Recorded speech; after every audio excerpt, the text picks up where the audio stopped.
Chapter 2. Broken. It's all anyone thinks about, because most of them are so worn down that they don't have the energy for anything else. Circa 28 hours since the assassination of rebel leadership. Karuxi tried to keep his expression neutral and his hands steady as he looked over Estingai. All things considered, she didn't look too bad.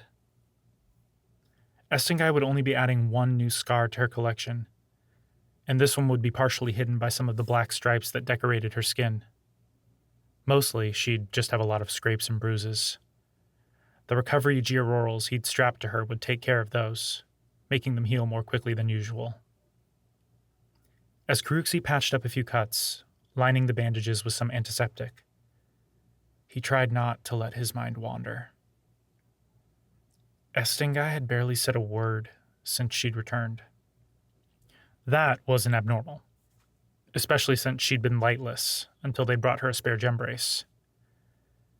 What made Karuxi's stomach roil and his hands want to tremble, what made him avoid his adoptive sister's gaze, was that Estingai had returned alone, and the haunted expression had yet to leave her face. Karuxi kept his gray nodes bright to keep his hands steady as he worked. He didn't often do that. Usually he just brightened his clear nodes to make sure he didn't press too hard or miss any clear fluids or spotting. But right now, the extra strength kept his hands from trembling. He had his yellow nodes bright too, for a bit of luck. Just in case. Estingai was fatigued. Her ears had bled a little, and she was bruised all over. Karuxi hadn't known anyone to come out of a close quarters engagement without bruising, but these looked different, like something had fallen on her. Was it a cave-in? Is that why it took so long? Are the others? Karuxi clenched his jaw, cutting off that line of thought. The need to ask what had happened was growing harder to hold back, but he knew he couldn't. She needs to be the one to tell me. Taking a deep breath, Karuxi glanced at Uchantu. She stood at the edge of the small hospital chamber, sectioned off by white curtains and metal framing. The hospital was relatively empty at the moment. Just a few nurses and medics like him, and a few patients checking up on old injuries. Uchantu had some medical skills as well, but they were unneeded at the moment. She needs something to do. The white knuckles, as she held her arms under her chest, gave it away. Karuxi knew she was trying her best not to brighten her ruby gem crest and conjure hard light to distract herself. Catching his friend's gaze, Karuxi nodded to where his medkit lay open on a stand. Scalpel. Uchantu nodded, a faint smile tugging at her lips. She handed him the tool, and Karuxi used it to remove some dead skin along Estingai's worst scrapes. Estingai winced, but she knew as well as he that the dead and rotting skin had to be removed for everything else to heal properly. Do you want to know? Karuxi blinked, Estingai's voice pulling him out of his thoughts. Swallowing, he shook his head. He didn't meet her eyes. Let me finish. Estingai didn't protest, which surprised him. She didn't even sigh or frown. It made Karuxi's throat tighten. He managed to keep his mind from wandering at what might have happened, but other worries crept in. It was early. Most of the base wasn't up yet, but news of this would spread quickly and compound with Raima's absence. Maryatla, at least, knew about the meeting. Hopefully she'll keep everyone from panicking. Hopefully there would be no reason to panic. But hope was rare these days. Karuxi was still a bit annoyed at the guards that had spotted Estingai. They'd just been doing their duty.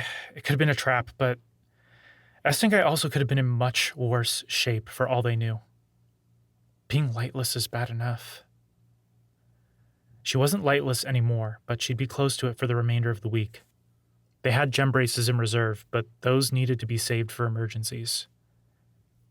When Karuxi handed the scalpel back to Uchantu to clean, she was ready with more antiseptic and bandages. She smiled at him again, and he took her hand for a moment, squeezing it in silent thanks before he took the supplies. Movement from beyond the cloth partitions caught his attention, and Karuxi frowned, trying to keep his focus on Estingai.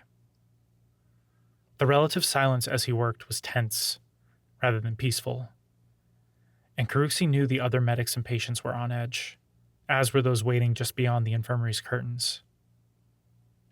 As he patched up the last of Estingai's cuts, Karuxi moved around and caught the gaze of Mara, one of the nurses, through the small gap between the partitions.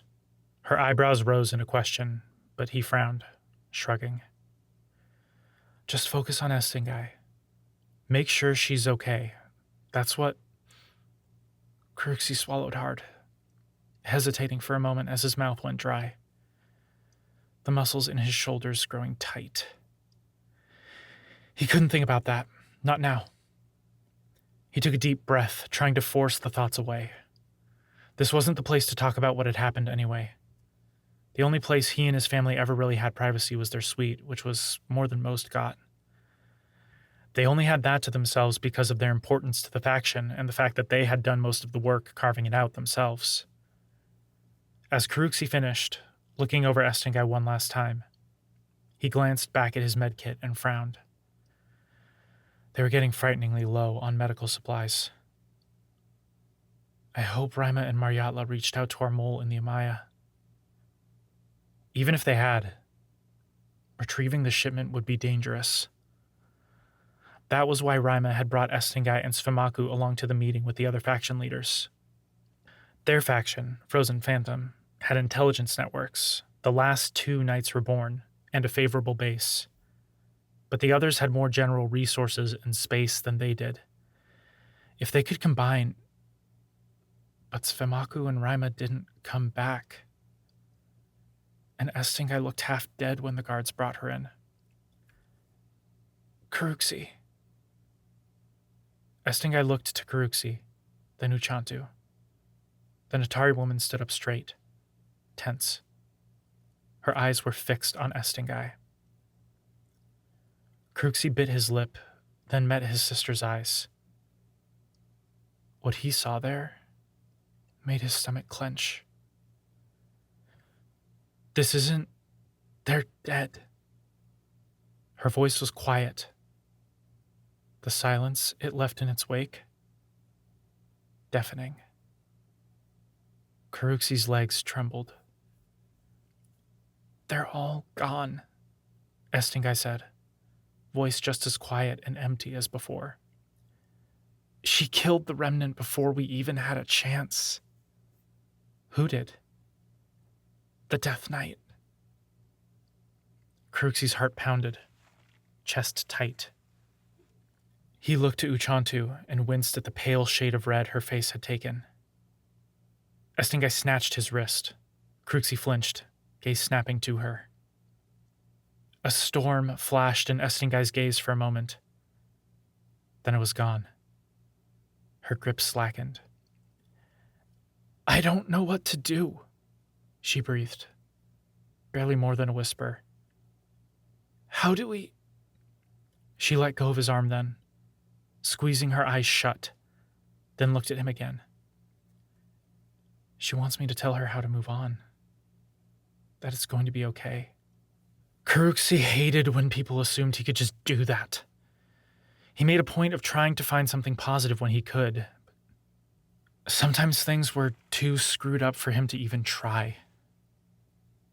Looking to Uchantu, Karuxi saw the same despair in her gaze. Taking a deep breath, he squeezed his eyes shut, running a hand through his hair. He tried to think of what Sfemaku would do. He always found something good in the bad. We can...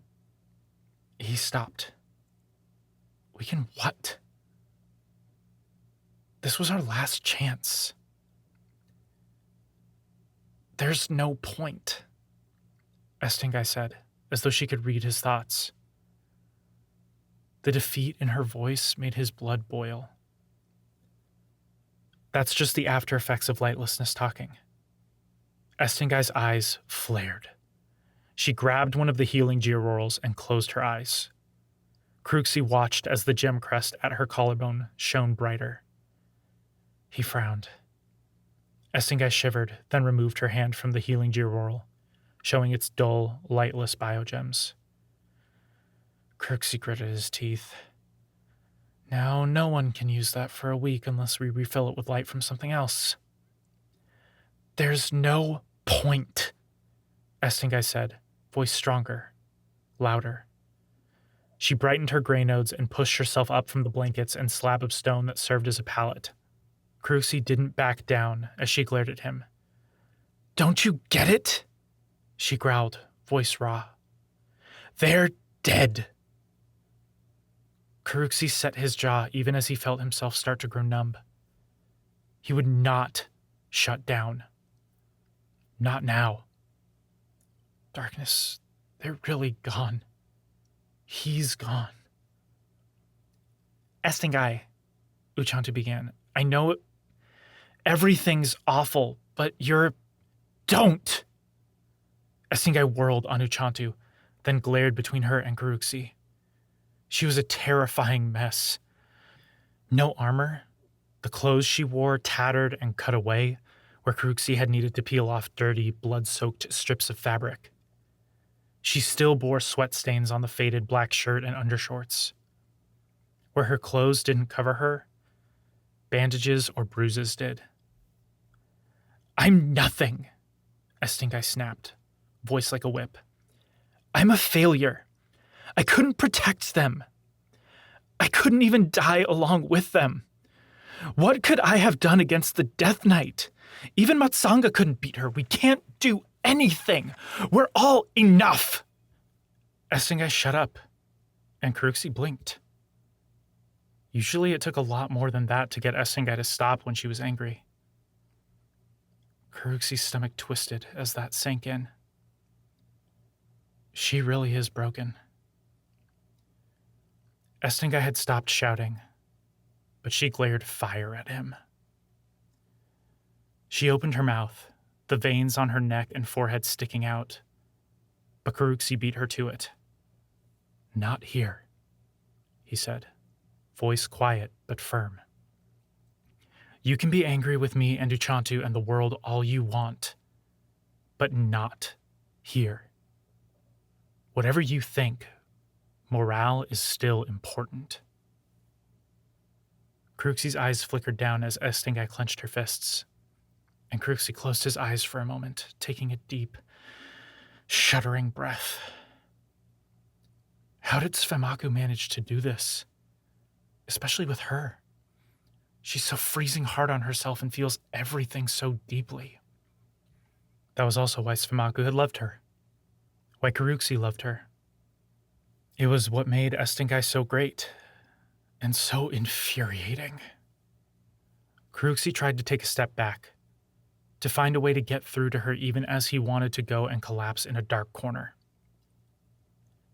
I can't do it, Estingai said, voice cracking. She wasn't yelling anymore, but was still loud enough for those beyond the curtains to hear over the low hum of the vents and the lights. I can't be all positive and hopeful like you and Sfemaku always are. The pain in her eyes threatened to break Cruxy. It tore at him. A part of him just wanted to scream, to hit something. He didn't know how he held it in. Some people just can't do it, Estingai said. I know. Sfemaku was his brother, one of his best friends. To Estingai, he'd been so much more than that. And she'd been broken before Cruxy had even been born. Cruxy took her hand, and Estingai tensed. She didn't break eye contact, though. Just fight it. You have to. We all have to, but you especially can't give up. With Sfemaku, Karuxi's voice caught, and he swallowed hard. You're the last night, Estingai. You can't just do nothing. It had been the wrong thing to say. Karuxi knew it the moment the words left his mouth. Estingai yanked her hand away. Stop. She looked between him and Uchantu. What would you two do if the other died? She growled. You barely go anywhere without one another. Could you even function? She took a step closer to Karuxi.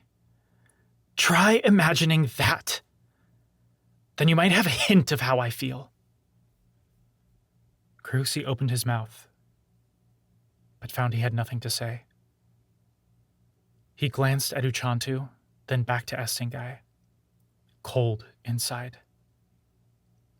Estingai nodded. They abandoned us.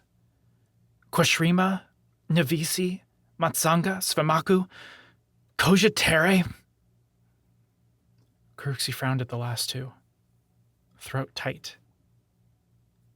There's still a way out, even if it seems impossible. Uchantu's voice was small, but drew both their attention. That's what you told me after they took my family, Uchantu said, voice a bit stronger this time, her amber gaze fixed on Estingai. After they took Alicia from us. Estingai tensed. For a while, the two women just stood there, gazes locked. Then Estingai turned toward Karuxi's medkit and grabbed a spare healing georoll. I'm done. She pushed through the curtains and stalked off. Karuxi watched as everyone outside parted. They knew better than to get in Estingai's way. They watched her go along with him, then turned their attention toward him just before the curtain swished shut.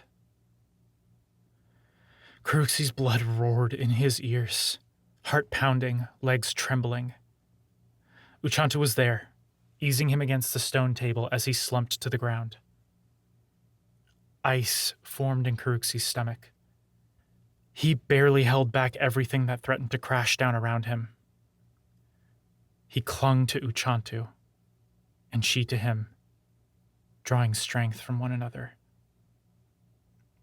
When Karuxi met her eyes, he could see that Estingai's words haunted her just as much as they did him. They couldn't give up, but what in darkness do we do?